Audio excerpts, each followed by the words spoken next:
Falando de Negócios, com Danilo Magri. Oferecimento Grupo GEL, construindo o presente para desafiar o futuro. Siga @Grupo GEL nas redes sociais. Muito bem, vamos aí mais uma entrevista do Falando de Negócios, hoje com a empresária Vanessa Marieto Capella, formada em Educação Física, área em que atuou por 10 anos, está desde 2013 à frente do Boteco da Gema. É proprietária também da Flipwash Estética Automotiva. E para comandar mais um Falando de Negócios, hoje conosco o Danilo Magri, mais uma vez, ele que é diretor da LogMed e também presidente do Grupo GEL. Jovens empresários, empreendedores e também líderes. Bom dia, Danilo, bom dia, Vanessa. Sejam bem-vindos ao microfone do Jornal da Manhã. Bom dia, Clemente, muito bom estar aqui de volta. Bom dia a todos os ouvintes, todos da mesa. Bom dia, Vanessa, obrigado pela sua presença. Bom dia a todos. Bom dia. Bom, Clemente, hoje nós temos uma empresária do ramo sucesso, da alimentação, né? O Boteco da Gema, e agora também já com dá até o fome. Flipwash também, né? Exatamente. Fora isso, tem o Santos por fora também, fazer o quê, né? O marido dela, o nosso querido Capella, o Santista Capella também, que foi dirigente do Santos, enfim, né? A mesa está bem dividida aqui, tem representante certeza, de todos os times aqui na mesa. Bom, Vanessa, a gente queria muito ter, né, um empresário do ramo de alimentação, e a gente vai falar do automotivo também, porque a gente enxerga, primeiro que o mercado da alimentação ele sofreu muito com a pandemia, e segundo que ele é a porta de entrada de muitos empreendedores brasileiros. Muitas vezes as pessoas que querem, né, iniciar um empreendimento acabam optando por esse mercado. Mas antes de tudo, eu queria que você contasse um pouco da sua trajetória, né?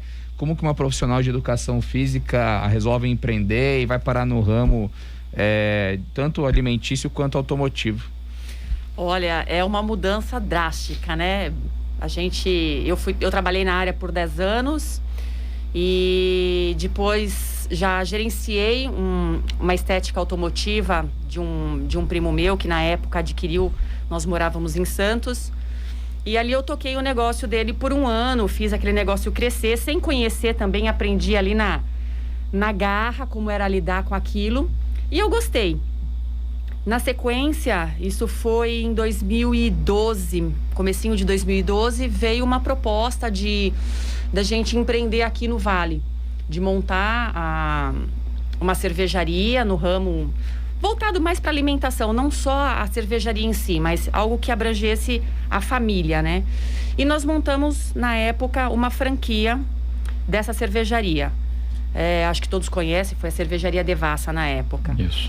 E isso perdurou e hoje veio uma pandemia pela frente, no qual a gente sofreu bastante, mas graças a Deus a gente está acabando, né? Passando por isso, são salvos aí e tentando recuperar tudo como todos. Eu acho que faz parte do negócio, os altos e baixos, mas a gente está na luta aí para a coisa crescer novamente, se Deus quiser. Ou seja, na verdade, apesar de não estar atuando mais na educação física, mas realmente é correria, né? Porque mexer com comércio não é fácil, ainda mais restaurante, né? Anda bastante, né? Até porque eu assim, não consigo ver, às vezes, a falta do atendimento, ou um cliente que chega e eu atendo, se precisar ir para o bar, a gente vai também, produz dentro do bar. Já corri para dentro da cozinha para poder atender. No caixa também, né? Caixa, a gente faz de tudo um pouco. Tudo não um pouco, não tem problema. A gente põe a mão na massa mesmo, acho que como todo profissional. Que gosta, né? Que é o interessante, a gente percebe quando chega lá a dedicação de vocês e mostrando que realmente vocês amam o que fazem, né?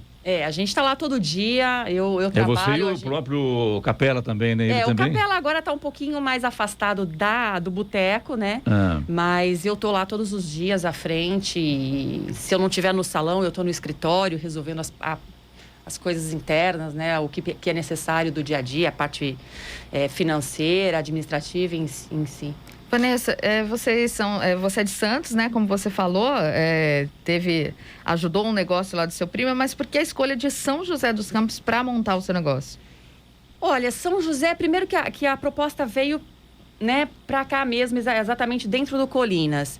E aí a gente foi buscar a região, foi entender como que era esse crescimento, né? Porque o Vale, São José mais especificamente, ele tá dentro de um eixo aí fantástico, sempre em crescimento, ele continua, né, perto de grandes indústrias.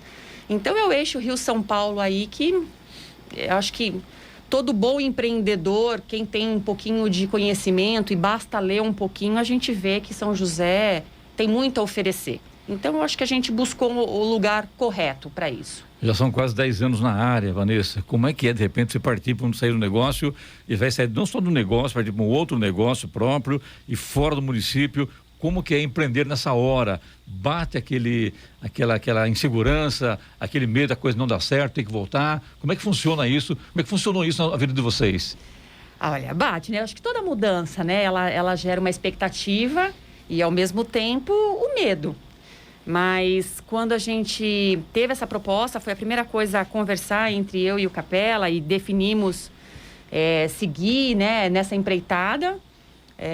Tínhamos as meninas um pouco menores, aí temos as nossas filhas.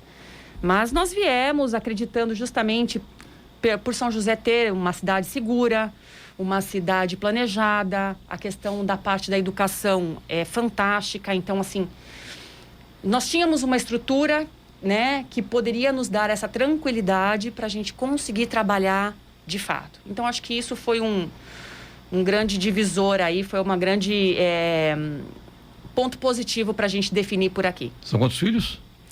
Nós temos 3. O Capella tem uma, eu tenho uma, que são praticamente da mesma idade, e temos uma em comum, aí são 3 meninas. Tá certo.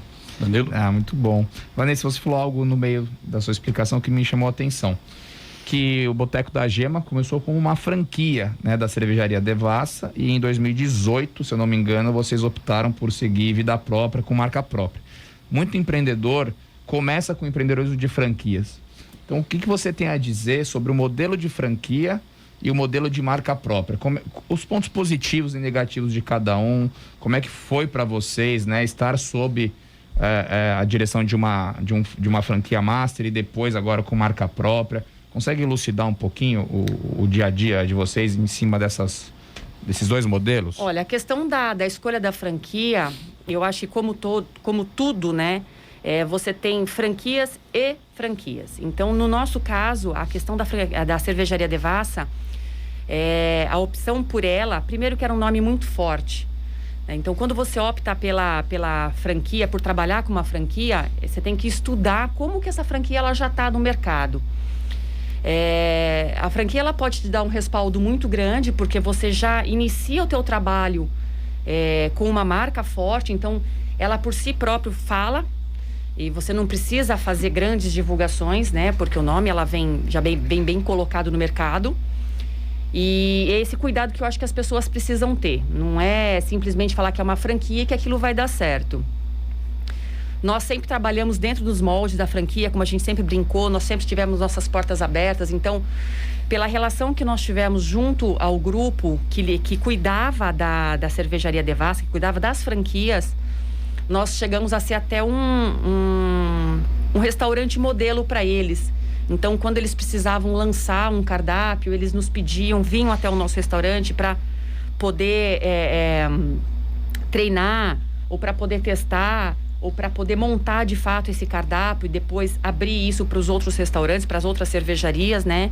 Então, nós tivemos sempre uma relação muito boa por, de fato, lutar por aquilo e fazer aquilo crescer como um todo. Porque a questão da franquia, quando você abre, se você não brigar pelo padrão, não resolve muito. Não adianta você querer falar, eu tenho uma franquia e fazer do seu jeito. Eu acho que a gente tem que trabalhar em conjunto, como a gente conhece grandes franquias hoje pelo mundo. Se você for numa franquia dentro do ramo de alimentação, Outback, por exemplo. Por exemplo, um McDonald's, você vai ter sempre o mesmo padrão, né? Seja ele aqui ou em qualquer estado ou fora mesmo do país. Então, você tem o padrão. E isso que eu acho que é o grande X da questão de uma franquia. Trabalhar com padronizagem. Eloy Moreno.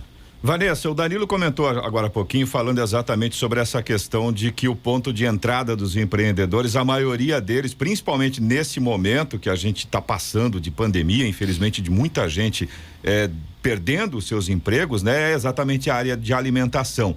Aí, nesse caso, já que você estava falando também dessa questão das franquias, para esse futuro empreendedor que não tem tanta verba disponível assim, né? De repente ele vai pegar o dinheiro da rescisão do contrato dele e vai tentar ir para essa área de alimentação. Você acha que de repente a franquia poderia ser um bom custo-benefício para ele, embora o investimento inicial possa ser um pouquinho maior do que se ele fosse tentar fazer sozinho, por exemplo?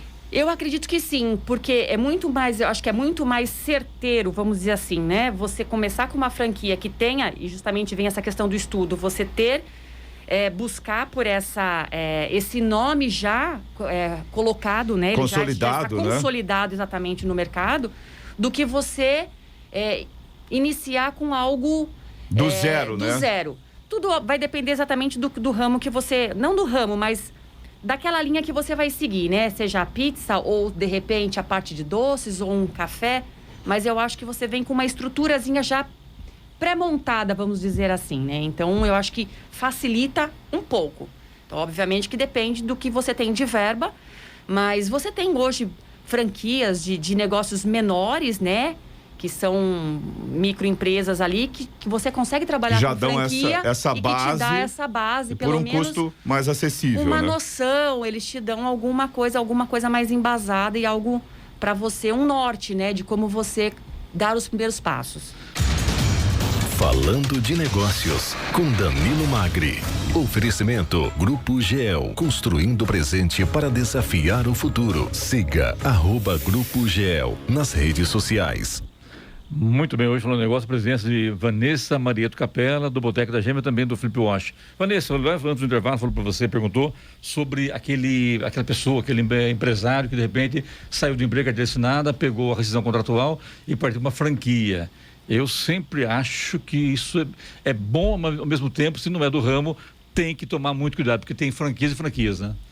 Exatamente, eu acho que cabe a pesquisa de campo que a gente fala, né? Você tem feiras, né, de franquias, então aonde muitas apresentam ali o seu negócio e não adianta você ir na empolgação. Eu acho que você tem que determinar primeiro quanto você quer gastar. Você tem franquias aí a partir o investimento inicial de 10, 15, 20 e aí vai. Nunca investir todo o dinheiro dele, sempre deixar uma gordura, vamos dizer assim. Uma gordura, né? Você precisa ter um respaldozinho porque você vai precisar investir, porque quando você fala em franquia, você compra o direito daquela franquia e você vai ter que montar o negócio. E o investimento é seu. Então não é simplesmente você lá tem uma franquia e você achar que a franquia vai montar tudo para você. Não vai. Ela vai te dar a base, ela vai te dizer o que ela quer, o padrão, e você vai ter que colocar dinheiro para montar aquilo. Então, a partir do momento que você definiu o que você quer a franquia, qual é o ramo que você vai seguir dentro das franquias, e eu acho que é fazer uma pesquisa de campo. Então, ir até um franqueado que já está ali, conversar com ele, discutir, perguntar qual que é o respaldo, como é que ele sente, se ele gosta, se ele não gosta, né? E você ter essa certeza de que a franquia, de fato, é a franquia ideal para o teu investimento. Danilo, vamos falar então agora do presente, né? Você ficou 5 anos com a franquia e faz 3 anos, mais ou menos, que resolveram dar voo solo, com marca própria, com o Boteco da Gema. E a gente estava conversando aqui as diferenças, né, de negócio. Quando você tem uma marca própria, você tem um pouco mais de flexibilidade, você consegue colocar mais iniciativas dentro do seu negócio. E como que foi isso para vocês, né? Como é que tá o da Gema hoje? O que vocês oferecem? Quais foram as inovações que vocês colocaram no negócio? Olha, quando nós estávamos ainda com a franquia, até para voltar um pouquinho, ela não foi uma opção nossa essa mudança, tá? A gente estava muito bem colocado como cervejaria Devassa, mas houve uma mudança da empresa Heineken, que comprou até então a Brasil Quirim, que era detentora das franquias da cervejaria Devassa. E a Heineken começou a chamar todos os franqueados e a anunciar que eles não iam dar continuidade mais com as franquias, porque era um negócio muito pequeno, um bracinho deles muito pequeno e que não era vantagem. Eles queriam o quê? Utilizar as indústrias, né, as fábricas onde se produziam os chopps para produzir chopp Heineken, que é o grande negócio deles, carro-chefe. Então, isso foi finalizando ao longo de 2018, eles foram finalizando os contratos, cumpriram com o contrato de todas as lojas, até nossa terminou em maio de 2018, e ali a gente fez a virada de chave. Essa comunicação veio no final de 2017, e até então a gente já vinha pensando como seguir. Optamos por seguir no mesmo direcionamento, que era um boteco carioca, e aí veio toda a mudança. Então, como que nós vamos fazer? Conseguimos chegar à conclusão do nome. O Boteco da Gema veio de nós que definimos por esse nome. E aí contratamos uma empresa na época do Rio de Janeiro mesmo, uma empresa carioca, para fazer toda a estruturação da marca. Então, criar a logomarca, criar toda a identidade visual do Boteco da Gema. Então, aí nós criamos, né, o guardanapo logo marcado, as bolachinhas de chopp, os papeizinhos de mesa ali que a gente utiliza, a parte dos quadros, a decoração em si toda foi criada por uma empresa carioca, né? Contratamos também uma chefe carioca para criar o nosso cardápio, porque nessa mudança a Heineken, ela ofereceu para algumas lojas que eles entendiam ser bacana para o negócio deles, a parceria. E nós fechamos essa parceria na questão das bebidas, né? Então a gente fala que o nosso portfólio de bebidas, ela é toda Heineken. Então por isso que às vezes um cliente chega lá na nossa loja e pergunta: você tem um determinado chopp ou esse ou aquele? E a gente fala não, e às vezes a pessoa não entende, mas nós trabalhamos com um contrato junto à Heineken que nos permite trabalhar somente com exclusividade de produtos Heineken, com toda a linha do portfólio Heineken. Então, além de tudo, vocês dois são franqueadores também, seria isso? Não é franquia, tá? Não. É apenas um contrato de exclusividade na parte de bebidas. Então, entendi. Eu só posso trabalhar em contrapartida, né? Eu tenho lá a divulgação da marca dentro do nosso estabelecimento, alguma ação que a própria marca vai fazer, ela acaba nos ajudando e a gente utiliza esses produtos deles. Então, acaba sendo meio que uma parceria, não é uma franquia, tá? Vamos dizer, utilizar o nome, acho que de uma parceria. E hoje vocês têm a feijoada lá, né? Quais dias são? Olha, a feijoada ela já está consolidada desde que a gente lançou em 2018, num grande evento que a gente fez na época. Ela acontece todas as quartas e sábados. Na quarta-feira ela é um modelo mais enxuto, né? Uma coisa mais rápida. E no sábado a gente faz um buffet completo e graças a Deus, sucesso aí desde do nosso lançamento. Mas quem está no escritório, hoje é quarta-feira, vamos lá na feijoada do Boteco da Gema. Mas a feijoada de quarta é aquela mais light para você conseguir voltar pro trabalho e trabalhar, entendeu? Verdade. Esse é um problema, né, Danilo? Depois de uma feijoada do da Gema, voltar pro trabalho. Por isso que ela é mais enxuta, né? Mais enxuta para poder, olha, vamos rápido, não come muito. Gonzalo, é um almoço de quarta-feira rapidinho, umas 2 horas de papo lá. No mínimo. No mínimo. E eu queria aproveitar, né, a fase final aqui também para a gente conversar do seu outro negócio, que é a Flip Wash. Eu acho muito interessante porque o carro, né, o veículo na vida do brasileiro é uma extensão da personalidade dele. E o brasileiro, comparado a muitos povos, cuida muito mais do carro, lava muito mais o carro, né? A gente vê alguns países que as pessoas não têm essa preocupação. Então, como é que a Flip Wash ela se encaixa nessa paixão pelo carro do brasileiro? Qual é o diferencial de vocês? Como é que funciona? Olha, a Flip Wash, ela é uma estética automotiva, né? Então, o trabalho inicial dela é a lavagem. Quando a gente fala de uma lavagem simples, quem teve o prazer, vamos dizer assim, de poder levar o seu carro para nós podermos apresentar o nosso trabalho, está encantado. Porque, de fato, é uma lavagem diferenciada. Ela é uma lavagem feita com produtos pressurizados. Então, a gente trabalha com uma linha de ar. Ela é patenteada, isso, tá? A Flip Wash trabalha com esse sistema exclusivo. E o produto que a gente utiliza já é a base de cera de carnaúba. Então, o teu carro já sai levemente encerado, ele já sai com um brilho fantástico.